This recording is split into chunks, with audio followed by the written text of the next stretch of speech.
Wa ea lava ilunga le awha o tangata o tato tunu ua a fia isia mo COVID-19.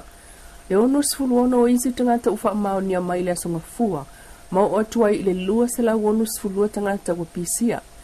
Tala malimtanga luenga o soifua malolo ina, e afe 5 se lau se fulu so esu enga, e ta ane le se fulu lua i le awa uli, o le asonga fua lua sfutasio mati, wa uma o na fai, mai le se fulu fito no fuanga whaapitoa o lo fai eiso esu enga.